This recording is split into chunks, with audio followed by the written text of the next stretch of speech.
안녕하세요. 반갑습니다. 이번 시간에는 말세에 대해서 알아보겠습니다. 말세란 세상의 끝날을 의미합니다. 이것은 신앙인들의 가장 큰 관심사 가운데 하나이기도 합니다. 우리 한국뿐만이 아니고 세계적으로 이런 사회적으로 큰 이슈가 되어져 왔기 때문에 영화로서도 방영이 된 적도 있는 것이죠. 말세를 성서의 문자 그대로 이해한다면 그날에는 천변지기가 일어나고 상상할 수 없는 변이가 일어날 것으로 우리는 생각할 수 있습니다. 그런데 인류 역사가 타락한 인간들을 창조 본연의 인간으로 복귀시키는 그 복귀 섭리 역사라는 것을 이해하게 될 때 이 말세의 징조가 성서의 문자 그대로 이루어지지는 않을 것이라고 우리는 알 수 있게 되는 것이죠. 성서를 보면 말세는 여러 차례 있어 왔습니다. 노아 때도 말세였습니다. 창세기 6장 13절을 보면 끝날이 내 앞에 이르렀으니 내가 그들을 땅과 함께 멸하리라고 기록되어 있습니다. 예수님 때도 말세였습니다. 하나님께서는 예수님을 심판주로 보내셔가지고 모든 인류를 심판하실 수 있도록 하셨다고 요한복음 5장 22절에는 기록되어 있습니다. 또한 재림주 때도 말세입니다. 누가복음 17장 26절을 보게 되면 노아 때에 된 것 같이 인자의 때도 그러하리다 라고 말씀하고 계시는 것입니다. 그런데 아직까지 이 땅은 그대로 있는 것을 보게 될 때 말세에 관한 성구가 무엇을 상징하고 있는지를 한번 알아보도록 하겠습니다. 베드로후서 3장 12절이나 창세기 6장 13절, 요한계시록 21장 1절 등의 그 성서를 보게 되면 말세에는 하늘과 땅을 멸하고 새하늘과 새 땅을 이룰 것이라고 기록하고 있습니다.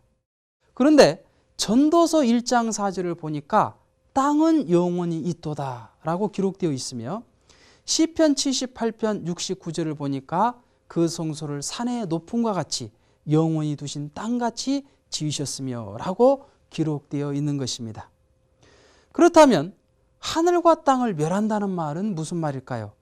그것은 이 피조 세계를 사탄이 주관하고 있기 때문에 이 사탄의 주권을 멸하고 하나님 주권의 새하늘과 새 땅을 복귀하신다는 의미인 것입니다. 두 번째로 말세에는 하늘과 땅을 불로서 심판하실 것이라고 기록되어 있습니다. 베드로후서 3장 12절을 보면 말세는 하늘이 불에 타서 풀어지고 체질이 뜨거운 불에 녹아진다고 기록되어 있습니다.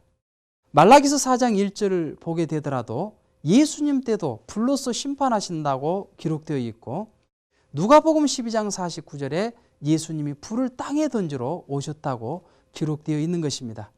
그런데 성서를 보면 불심판한 흔적은 찾아볼 수가 없는 것입니다. 그런데 야고보서 3장 6절을 보니까 혀는 곧 불이요라고 기록되어 있는 것입니다. 다시 말해 불심판은 혀의 심판이요 혀의 심판은 말씀 심판임을 알 수 있는 것입니다.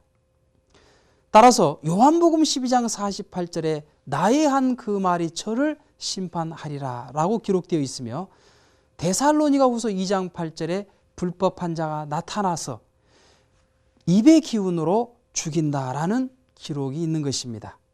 그렇다면 하나님께서는 왜 말씀으로 심판하시는 것일까요?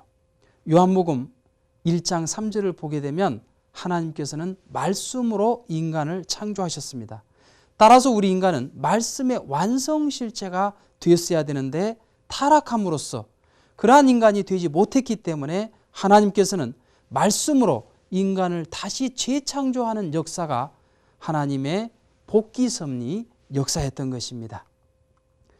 요한복음 1장 14절을 보면 말씀이 육신이 되어 우리 가운데 거하심에 우리가 그 영광을 보니 아버지의 독생자의 영광이요 라고 기록되어 있습니다. 곧 예수님은 말씀의 완성자로 재림하셔서 그 목적을 위한 심판도 말씀으로 하시게 되는 것입니다. 세 번째로 데살로니가전서 4장 17절을 보면 말세에는 지상 인간들이 끌어올려서 공중에서 주를 영접할 것이라고 기록하고 있습니다. 그런데 이 공중이란 공간적인 개념으로서의 하늘을 상징하는 것은 아닙니다. 성서를 보면 대부분 하늘은 죄 없는 선주권의 세계를 의미하고 땅은 타락된 악주권의 세계를 의미합니다. 마태복음 6장 9절을 보면 하늘과 땅의 무소부조로 존재하시는 그 하나님을 하늘에 계신 우리 아버지라고 기록하고 있으며, 요한복음 3장 13절에 육신을 쓰고 탄생하신 예수님을 하늘에서 내려온 인자라고 기록하고 있는 것입니다.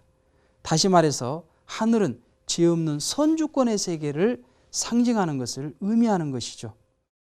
그런데 공중에서 주를 영접한다고 하는 말은 재림 주님이 이 땅에 다시 오시면 이러한 악의 주권을 멸하고 선주권을 복귀함으로써 그 세계에서 성도들이 주님을 영접할 것임을 의미하고 있는 것입니다.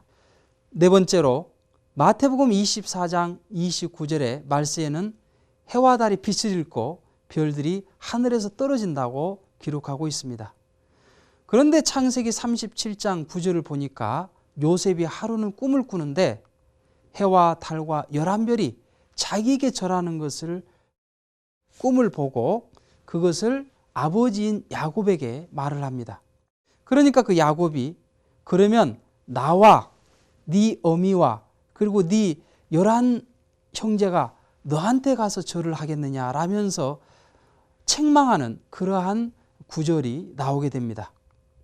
여기에서 보면 그 해는 아버지를 상징하고 달은 어머니를, 그리고 별은 자녀들을 상징하는 것을 알 수 있습니다. 신약의 말씀을 가지고 오신 그 예수님께서는 인류를 중생하여 주실 그 참 부모로 오셨기 때문에 그 예수님은 바로 아버지와 같은 입장이고, 그리고 그를 도와서 역사하신 그 성신은 어머니와 같은 입장인 것입니다. 그리고 예수와 성신을 따르는 성도들은 그 자녀와 같은 입장에 있었던 것입니다.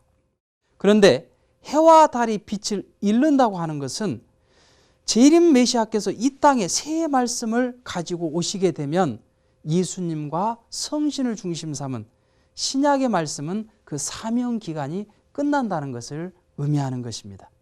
그리고 별들이 하늘에서 떨어진다고 하는 것은 재림 메시아가 이 땅에 오셨음에도 불구하고 성도들이 그를 불신함으로써 실족할 수도 있다는 사실을 암시해 주고 있는 것입니다. 그렇다면 말세는 무엇일까요? 말세란 사탄 주권의 죄악 세계가 메시아의 강림을 전환점으로 해서 하나님 주권의 창조 이상 세계로 교체되는 시대를 말세라고 하는 것입니다. 곧 지상 지옥이 지상 천국으로 바꾸어지는 때를 말세라고 하는 것입니다. 그렇기 때문에 말세는 우리 인간들이 지금까지 생각해왔던 천변제가 일어나는 공포의 날이 아니라 우리 인류가 그토록 소망해왔던 기쁨의 한 날이 실현되는 때가 말세가 되는 것입니다. 그러면 다음 시간에는 신앙생활에 또 하나의 큰 혼란을 야기하고 있는 부활에 대해서 알아보기로 하겠습니다.